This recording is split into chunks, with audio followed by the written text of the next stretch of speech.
Oh, those were some hilarious cats, don't you think so? Sure, they are funny, but now we have some breaking news.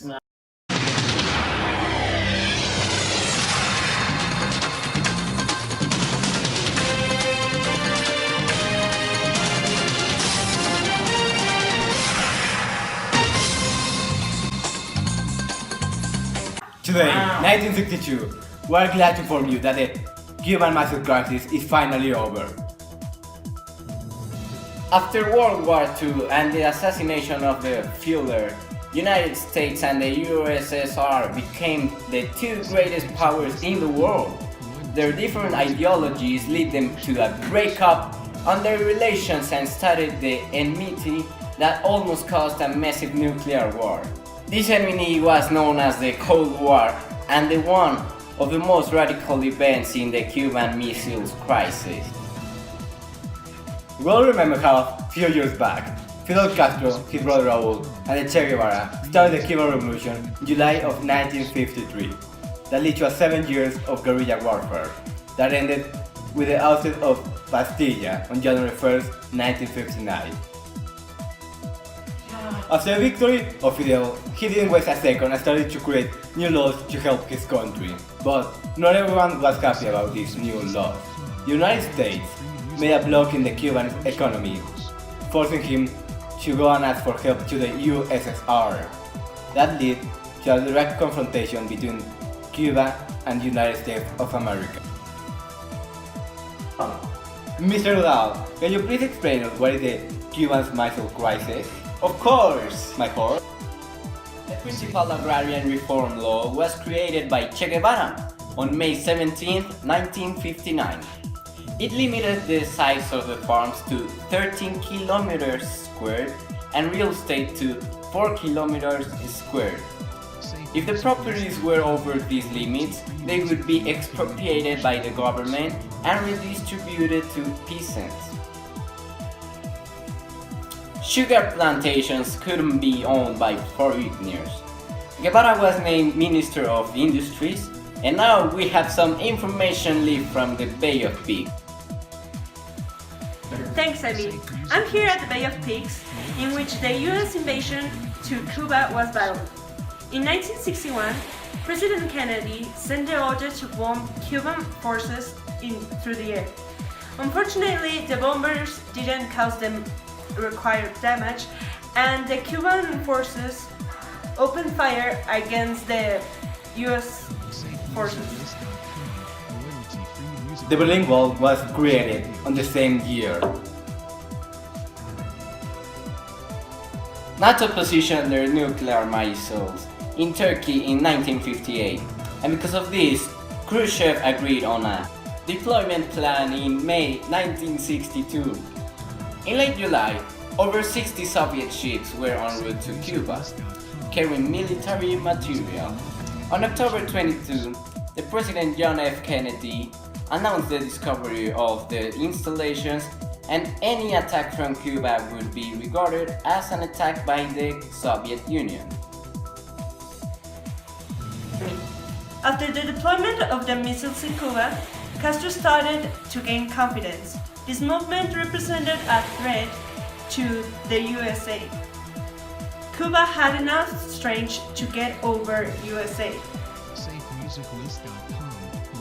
On October 26, the Soviets offered to withdraw the missiles, but US wouldn't invade Cuba. The deal was accepted and the crisis abated. On Saturday, October 27, Fidel Castro sent a telegram to Nikita Khrushchev, asking him to use nuclear weapons against their enemies. A restriction of airplanes from the United States was knocked down by Cuba, and another was lost in Soviet airspace. A Soviet nuclear submarine was forced to get to the surface by the United States Marines. I am now in Italy, when the missiles of the United States were deployed. Both of the countries made an anti-ballistic missile treaty where they agreed on the limitation between nuclear weapons of the country. This was the end point of the Cold War and the Cuban Missile War.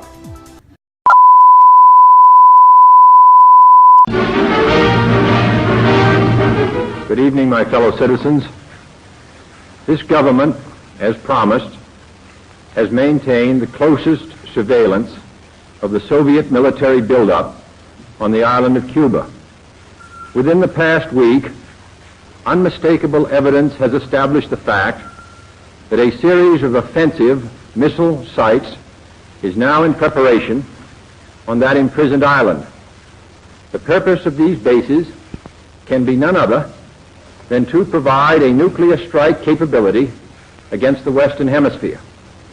Only last Thursday, as evidence of this rapid offensive buildup was already in my hand, Soviet Foreign Minister Gromyko told me in my office that he was instructed to make it clear once again, as he said his government had already done, that Soviet assistance to Cuba, and I quote, pursued solely the purpose of contributing to the defense capabilities of Cuba, unquote.